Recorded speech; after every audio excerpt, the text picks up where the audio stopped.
Errol Leslie Thompson Flynn was born on June 20th, 1909, in Hobart, Tasmania, far from the Klieg lights that would one day define him. The son of a respected professor and an independent-minded mother, Flynn grew up restless, rebellious, and hungry for experience. His early life was marked by school expulsions, wandering jobs, and brushes with authority, all of which shaped the daring persona he later brought to the screen. Long before Hollywood discovered him, Flynn chased adventure across oceans and jungles, working as a sailor, journalist, and plantation overseer. These experiences gave him an ease with risk and danger that no acting school could teach. When Warner Brothers cast him in Captain Blood in 1935, audiences immediately sensed something authentic beneath the glamour. Flynn didn't just play heroes. He embodied motion, confidence, and danger. From the beginning, his life blurred performance and reality, laying the groundwork for a legend that would only grow more complex with time.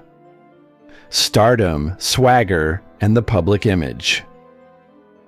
Throughout the late 1930s and early 1940s, Errol Flynn became Hollywood's definitive swashbuckler.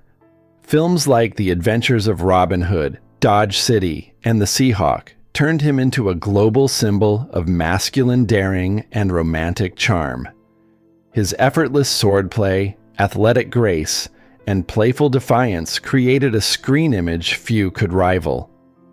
Paired repeatedly with Olivia de Havilland, Flynn defined a golden age ideal of romance that felt both noble and mischievous.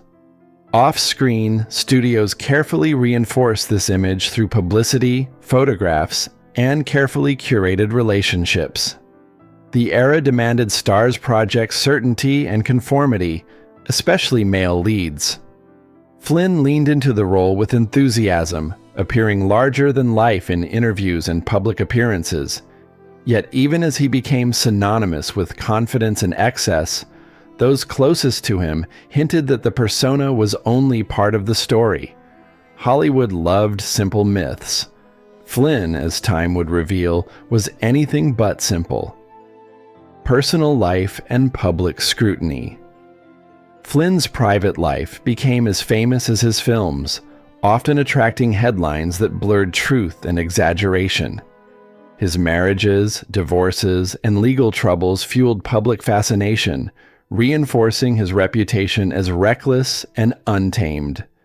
Trials and scandals followed him, most notably in the early 1940s, and while acquitted, the damage lingered. Still, audiences continued to flock to his films, drawn to the fantasy he represented. Behind the bravado, however, Flynn's lifestyle took a toll. Heavy drinking, financial strain, and constant pressure eroded his health and reputation. In later years, he sought more dramatic roles, hoping to prove depth beyond action and charm. His performances in films like The Sun Also Rises revealed flashes of maturity and weariness. Flynn himself acknowledged contradictions in his posthumously published autobiography, portraying a man both exhilarated and haunted by fame. The public saw indulgence. Privately, he wrestled with identity in an unforgiving industry. Hollywood's hidden rules. To understand the rumors that later surrounded Errol Flynn, one must understand old Hollywood itself. The studio system enforced strict moral clauses, carefully controlling stars' images. Any deviation from accepted norms could end a career overnight. Relationships were staged, friendships monitored, and personal lives kept deliberately vague. Within this system, many actors formed close bonds that existed quietly beyond the public gaze. Emotional intimacy, companionship, and trust often flourished behind closed doors, especially among those navigating isolation and pressure. Historians have long noted that the era's rigid expectations left little room for nuance or honesty. Flynn moved comfortably through this environment, socializing widely and forming intense friendships with both men and women. Later speculation about the nature of some of these relationships reflects less on certainty and more on how constrained expression was at the time. What could not be openly discussed became whispered, remembered, and mythologized long after the cameras stopped rolling. Alleged reflections and private writings. In later decades, rumors emerged of private writings and conversations attributed to Flynn that suggested a more layered emotional life than the public ever knew. These accounts, often secondhand or unverified, describe a man reflecting on connection rather than conquest. Flynn allegedly spoke of friendships marked by tenderness, shared vulnerability, and mutual understanding within an industry that demanded constant performance. Importantly, these reflections do not present themselves as confessions, but as contemplations of companionship during a time of strict conformity. Historians caution against reading them as definitive statements of identity, emphasizing instead the emotional isolation many stars endured. Whether fully authentic or partially mythologized, such accounts reveal how easily complexity was erased from public narratives. Flynn's alleged tone is neither scandalous nor defiant, but wistful and reflective. Famous names and lingering speculation. Over time, speculation linked Flynn to other prominent actors of the era, names often mentioned in broader discussions about Hollywood secrecy rather than documented relationships. Figures like Tyrone Power, Cary Grant, and Farley Granger are frequently cited by historians examining how friendship and intimacy intersected under studio control. It is crucial to note that these connections remain speculative, drawn from circumstantial evidence, personal recollections, and later memoirs, rather than confirmed accounts. Many of these actors lived deeply private lives, carefully guarded by studios and themselves.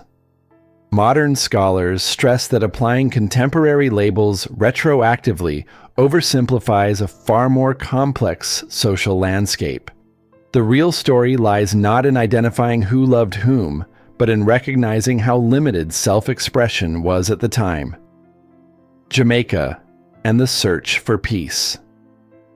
In the early 1950s, Flynn retreated from Hollywood to Port Antonio, Jamaica, seeking distance from scrutiny and chaos. There, he invested in tourism, promoted bamboo rafting, and embraced a slower rhythm of life. Jamaica offered something Hollywood never could: anonymity without invisibility. Locals remembered him as charming, generous, and deeply engaged with the community. Away from studios and gossip columns, Flynn appeared calmer, though his health continued to decline. The island became a place of reflection, where the weight of fame loosened slightly. Friends described him as nostalgic, often recounting stories from his youth and career with equal parts pride and regret. Jamaica did not erase his struggles, but it softened them. In this quieter chapter, Flynn seemed less interested in image and more focused on connection, conversation, and memory. Decline, illness, and final days. By the late 1950s, Flynn's health had deteriorated severely due to years of excess and neglect.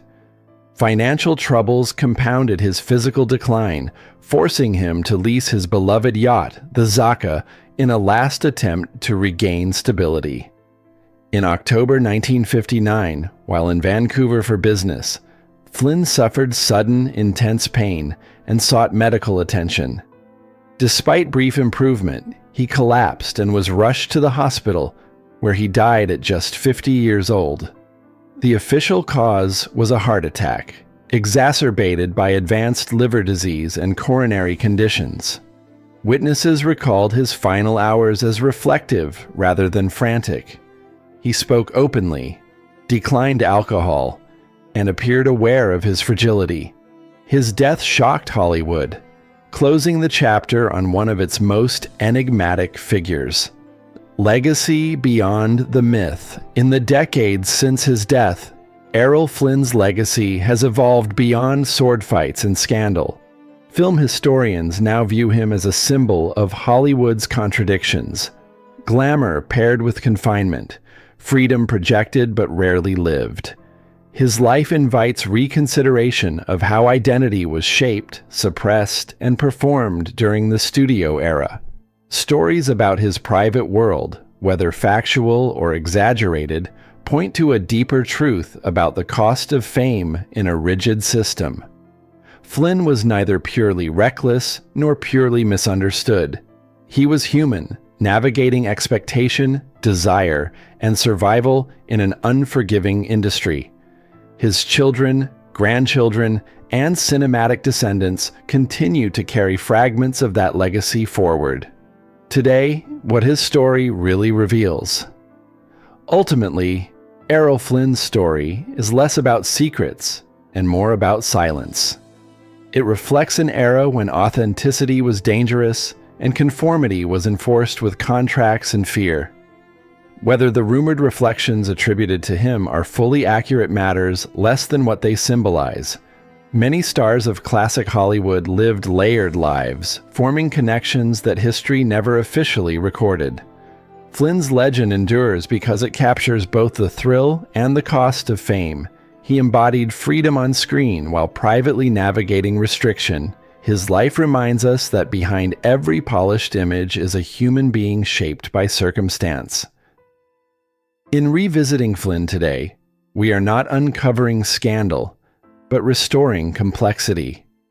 His story invites empathy, understanding, and a more honest view of Hollywood's past, where many lived bravely, quietly, and imperfectly, waiting for a future that could finally tell their stories without fear.